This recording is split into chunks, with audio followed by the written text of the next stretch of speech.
vidadhati purvam yo vai vedanscha prahinoti tasmai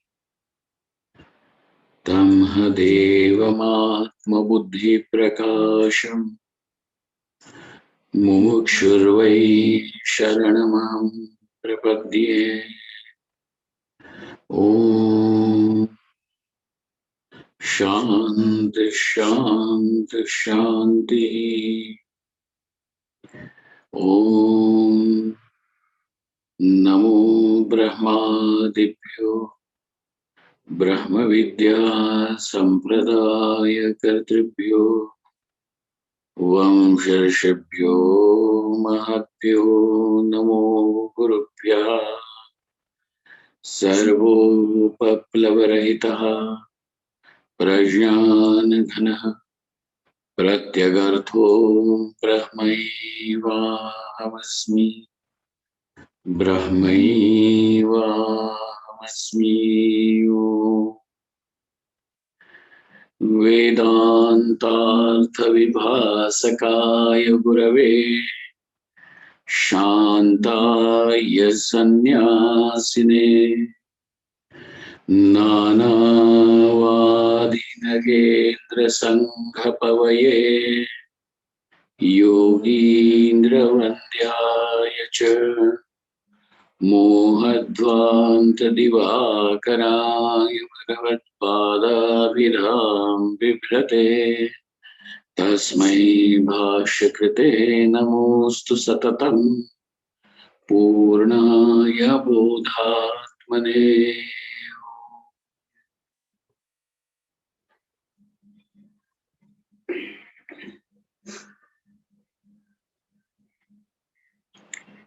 It is only the knower of the truth, knower of the self, in the sense, the one who is now aware of the fact and knows it very clearly, experientially, that Atma is Brahman. He does not look for any happiness, any shreds of joy in objects, in people, in circumstances, in places, anywhere. Because it is the joy which is experienced in the objects is just a pale reflection of this self in it. And therefore, the one who has now discovered the truth has discovered the bottomless ocean of joy, infinite ocean of joy. He doesn't have to beg in the world to give him small little fragments of happiness. This is the fate of the ignorant, that he is asking a man, a woman, children, people, objects to give him small joys, fragmentary, momentary joys. But this is not the case of the jnani. For him, he has discovered that which is anantam. And therefore, it is as long as a person has not discovered this, till then the karma and the karma phala will hold importance, because every karma is meant to get some karma phala, and that karma phala necessarily means that it has a promise of some happiness at the end of it. Whether you are looking for putra, vitta or loka, all of these are finally meant to give you some little happiness.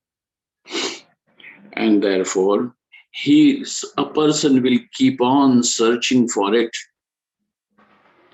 In Putra Vitta and Loka, in progeny, in relationships, in objects of this world or of the other world, as long as one has not discovered the truth.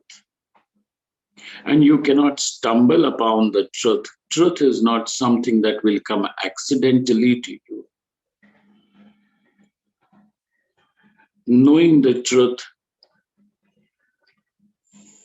is a different method. It is not an accidental discovery. And therefore, Bhagavan Shankaracharya at the end of the 46th verse of the second chapter, he says, Tasmat prag jnana nishtadhikara praptehe karmani adhikritena pupatadagadya arthasthaniyam api karma kartavyam. The one before every person, before the dawn of the knowledge, doing the karma is inevitable. It is inevitable for every person. He will have to keep on doing the karma. And the reason is because you have yet not discovered the truth. For your fate at this moment is only in asking for this fragmentary joys. And that is what will be delivered to you by the karma. Then might as well do the karma. And therefore, karma kartavyam. The karma is ought to be done. But till when? Till one is established in the truth, in the knowledge. Jnana nishtadhikara prapte prag. Before one is truly established in the knowledge, Atma is Brahman. Karmani adhikritena. Now therefore such a person who considers himself to be the karta bhokta, a person who now sees that for him the reality of or the meaning of the word I is the doer, the experiencer. The experiencer is in search of some joy, and the doer is putting forth his efforts so that he can find some joy. The doer and experiencer is one and the same. And when a person finds himself as, if he can define himself as a doer and an experiencer, till then, for that person, doing the necessary karma is inevitable. Arjuna, it is only the wise man who has discovered his own being to be free from doership and experiencership. Because the meaning of I is not the doer and the experiencer. The reality of this I is that this I is infinite, boundless joy. And therefore he doesn't even have to search for joy, because it becomes available to him in the self itself. Another very important thing is, even before you can experience the world, the experience I am is prior to the experience of the world. I am, and therefore I can experience. If I am not, I cannot even experience the world. Therefore, I am is a prerequisite. Ahamasmi is a prerequisite to experience idam, the world, this world. And in that ahamasmi, in this very prior experience, in this very foundational experience I am, the jnani discovers the I is infinite joy. And therefore for him, the presence and absence of the world has become insignificant. The presence and absence of the world is significant to you and me because it means that I am wanting to discover happiness. Then whether it is object A or object B, then is the question. Then is the question how to acquire that object which has promised me happiness. Whether you see happiness in a man, in a woman, in wealth, in popularity, in power, in position, this is irrelevant. In mortal life or in some celestial immortal world. This is material, this is immaterial, this is insignificant for the one who is now established in the experience, in the knowledge that I is infinite joy. I, the meaning of I is existence which is not bound by time, by space, by any attributes, no nothing, has got the power to bind and limit the self. तस्मात् प्राज्ञाननिष्ठाधिकार प्राप्तेः कर्मणि अधिकृतेन कूपतडागाद्यर्थस्थानीयमपि कर्म कर्तव्यम्. Therefore, it is the fate of the ignorant to keep on doing the karma. Now we have two types of the ignorant people. One is an ignorant person who now simply keeps on chasing the objects. There is yet another ignorant person who now knows that he wants to be liberated and therefore he wants knowledge. The first type of a person has got nothing to do with knowledge. He is not seeking knowledge. He is seeking men, women, wealth, power, popularity, heaven, whatever he may be seeking. Progeny. But ask him, do you want to know Atma is Brahman? And he says, I have no time, Swamiji. As if listening to Vedanta, he is going to do some sort of charity to Swamiji. I am very busy. And you are busy with what? Ask yourself this. When you have no time for this, which means you have time for something else. And when you have time for something else, then what is the time that you have for? The time that everybody has 24 hours at disposal, nobody gets even a minute extra. When this is the case, our question to you is, then what is that time 24 hours meant for? And he is going to say, I have work to do. I have money to chase. I have women to chase after. I have several other responsibilities. Every responsibility, every work that he claims is important. He is simply telling you what are his priorities and what are his burning desires.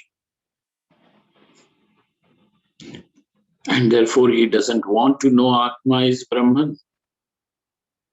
Because for him, the happiness is in wealth, in popularity, in power, in position, in maintaining the family, or doing something of the other. Therefore, this is not the person that we are interested to talk to. At the most, this person is a recipient of instructions that how he should live his life righteously. Even if you want women, wealth, whatever that you may want, do it. Try and achieve it legitimately, in a sanctioned manner. That is all this person needs to know. I want this. Then if you want wealth, if you want pleasures, even if you want sensual satisfaction, how are you going to get it? Get it in a legitimate way. That is all that this person needs to know. But there is yet another ignorant person. He is also ignorant because he does not know Atma is Brahman, but he wants to know. He wants to know because that is how he is going to discover his freedom. When he wants to know, another question comes into our discussion, and that this question is, how will he know? Does he have the capacity to know? If he doesn't have the capacity, he will have to develop it. And then he will have to prepare himself for that knowledge, to become the qualified seeker, to become the qualified recipient of that knowledge. And now, all that he has is karma at his disposal. Then, now he has to use this karma in such an intelligent way that this karma does not become his binding factor, because every karma will bring its result, and every result means continuation of the status that I am karta bhokta, I am the doer, I am the experiencer, jivatva.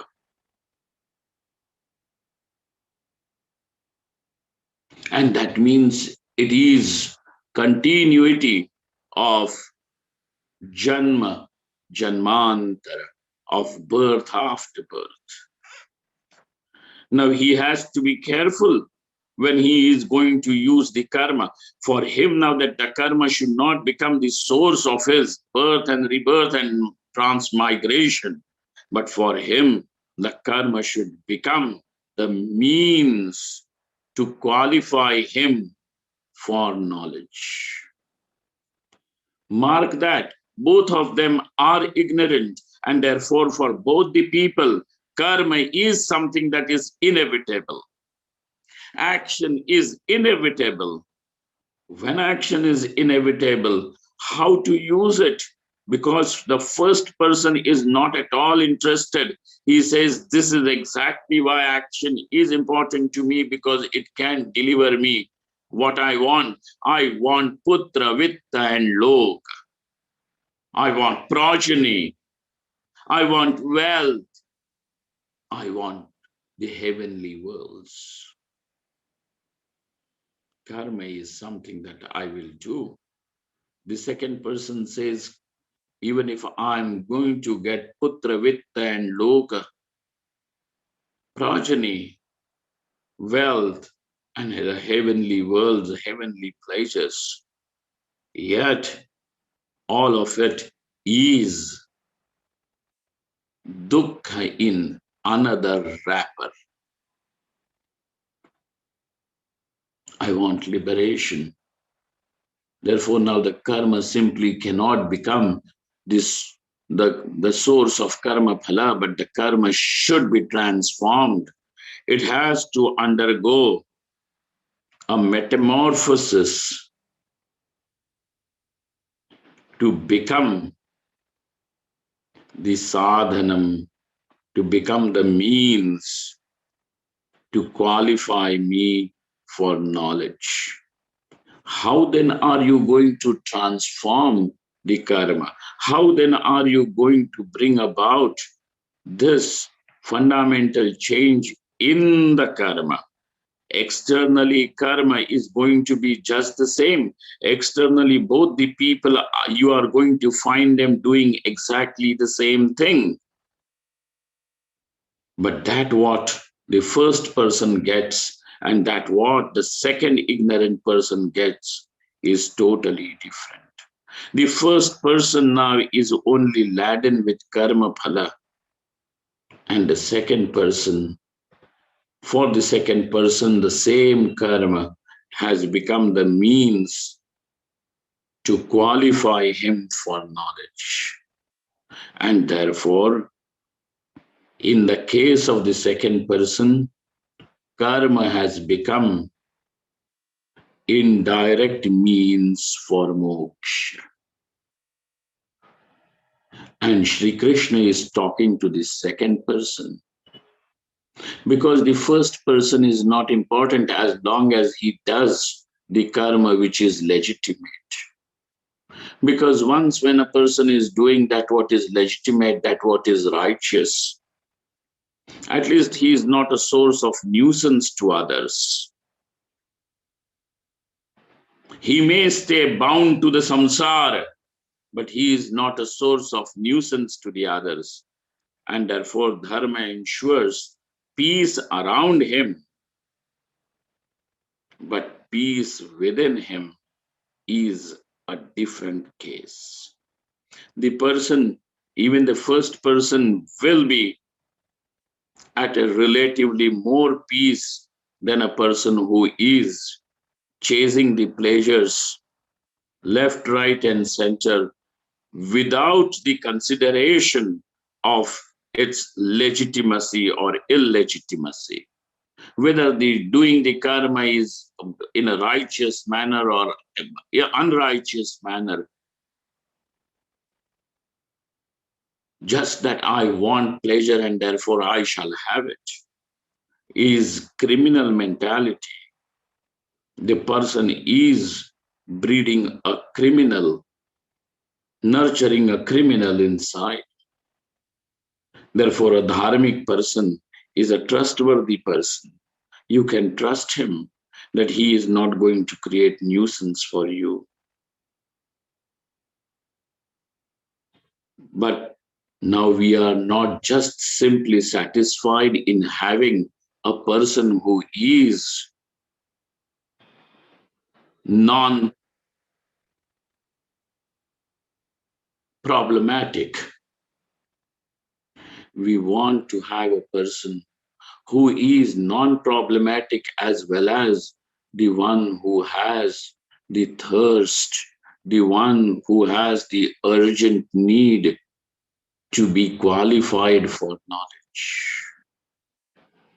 And this qualification for knowledge is then going to be delivered to you through the karma that you are doing.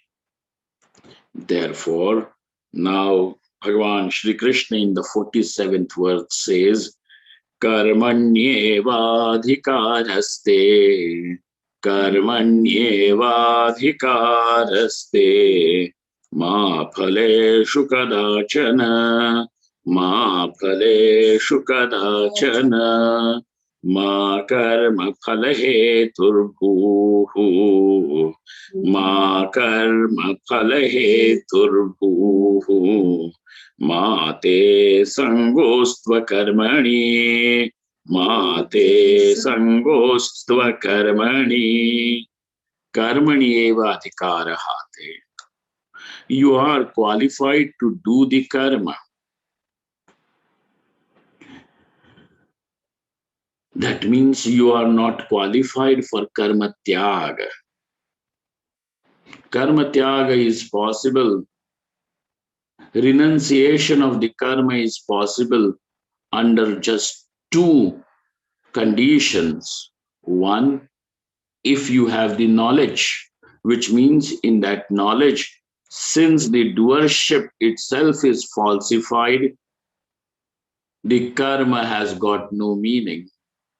Since the bhoktritvam, experiencership, is also falsified, now karma phala also has no significance. And where the karma and the karma phala has lost its significance, where is even the question of doing the karma? Karma is done for karma phala. Both of them have lost their significance, and therefore, in knowing that Atma is free from doership and experiencership, is free from the ego, now over here, it is only in knowledge karma sannyasa, renunciation of karma is possible. Or renunciation of the karma is possible if there is no other motivation other than wanting to have knowledge. There is no other motivation. The person has a total aversion for any karma phala. He does not want any karma phala. Putra, vitta or loka in any form, and only knowledge is sought by a person, then karma sannyasa is possible. Only under these two conditions karma sannyasa is possible. And therefore, as long either there should be this urgent earnestness for knowledge that nothing in this world can stop you from Shravana, Manana, and Nididhyasana. If you are looking at the watch whilst listening to Vedanta, how many more minutes I have to listen to it, that itself means that you are yet not qualified. Because now listening to Vedanta is one activity and you want to replace it by another one. Maybe I want to drink a cup of coffee. Maybe I want to go and talk to someone on phone. Maybe I'm waiting for a message from someone which I need to see, check, so on and so forth. There is something else that you want to do other than Shravana, Manana, Nididhyasana.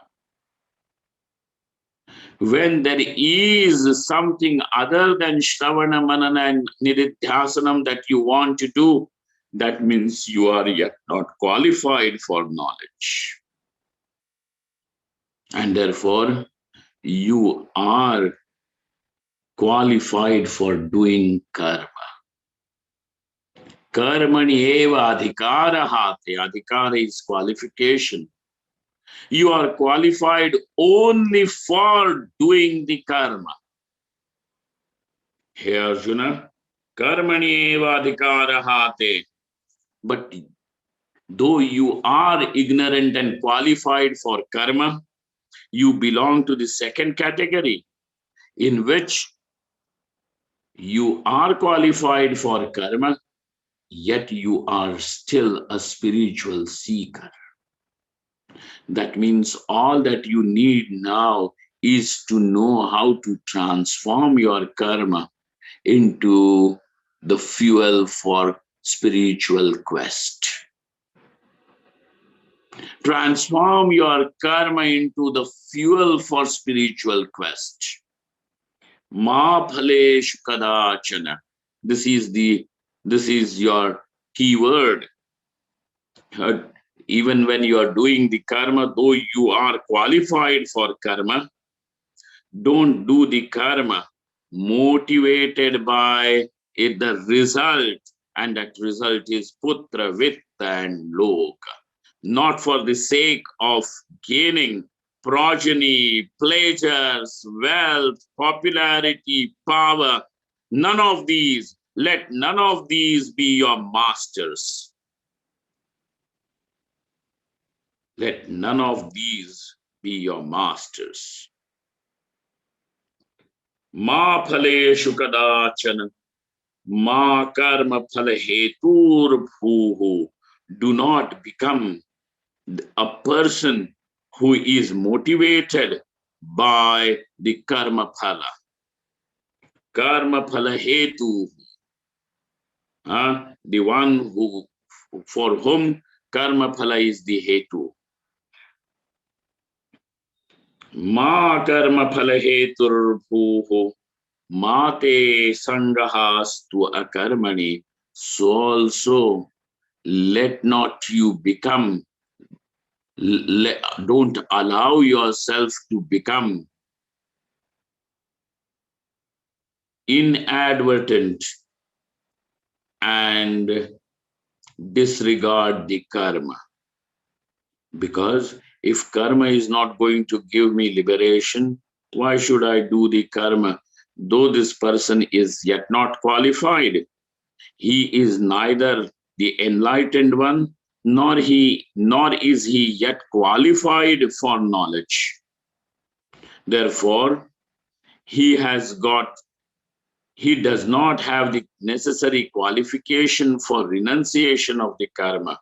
And yet, if the person gives up the karma at this point, it is going to be a disaster, because he is neither enlightened nor is he qualified for giving up the karma, and therefore his whole life will be an aborted attempt of existence.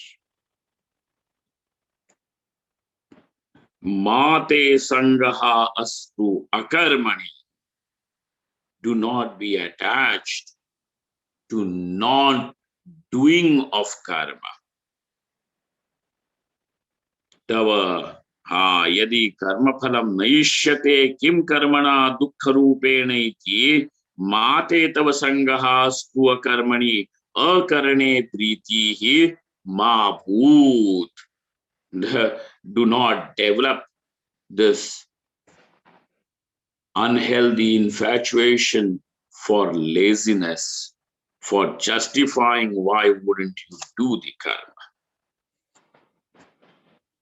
And therefore, a lot of people who have considered this shloka, this particular verse, as very important verse, are only using this to say that Sri Krishna has spoken about doing the karma. But understand, Sri Krishna is telling doing the karma for whom? For the one who is qualified for doing the karma.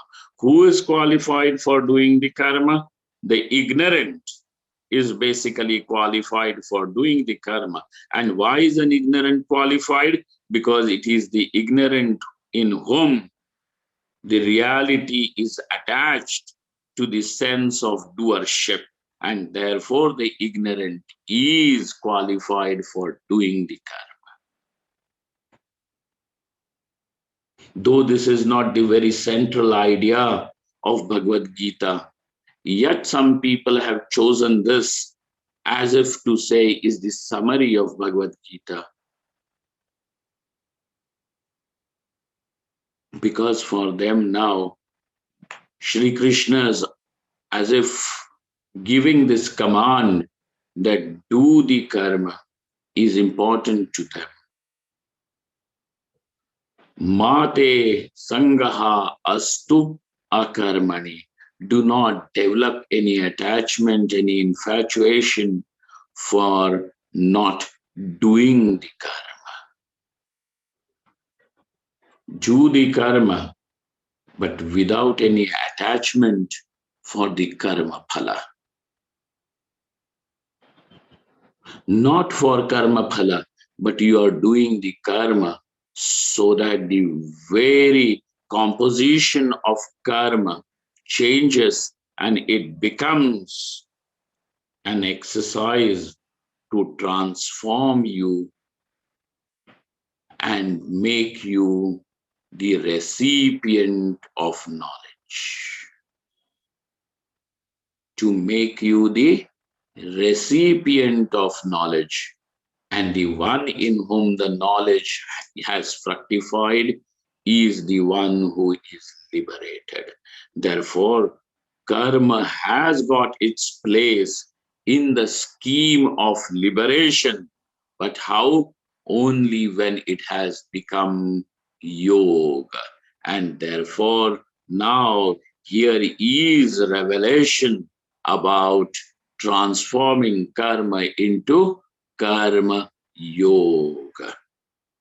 This is what the next verses, the next few verses are going to show us. Yadi karma phala prayuktena na kartavyam karma katham tarhi kartavyam iti uchyate.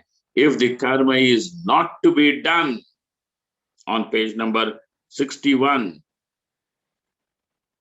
Yadi karma phala prayuktena na kartavyam karma katham tarhi kartavyam If the karma is not to be done, motivated by pleasures or by progeny, by wealth, or by heavens, etc., allurements of heaven, etc., then why should and how should one do the karma is the next topic. How should the karma be done if not just motivated by these karma phalas? How should he do the karma? This is the question, and it is answered in the verse number 48. Yogastha kuru karmani, yogastha kuru karmani, sangam tyaktva dhananjaya, sangam tyaktva dhananjaya, siddhya siddhyo samo bhutva, siddhya siddhyo samo bhutva, samatvam yoga uchyate, samatvam yoga uchyate. Om. We will have to stop at this point and we will come back to verse number 48 when we meet next. I have to close the class few minutes early today. Thank you very much. Om Purnamadaha Purnamidam Purnaat Purnamudachyate Purnasya Purnamadaya Purnamevavashishyate. Om Shanti Shanti Shanti. Shankaram Shankaracharyam Keshavam Badarayanam Sutra Bhashagado Vande Bhagavanto Punah Punah Ishvaro Gururatmiti Murti Bheda Vibhagine Vyoma Vadvyapta Dehaya Dakshina Murtaye Namaha. Thank you very much.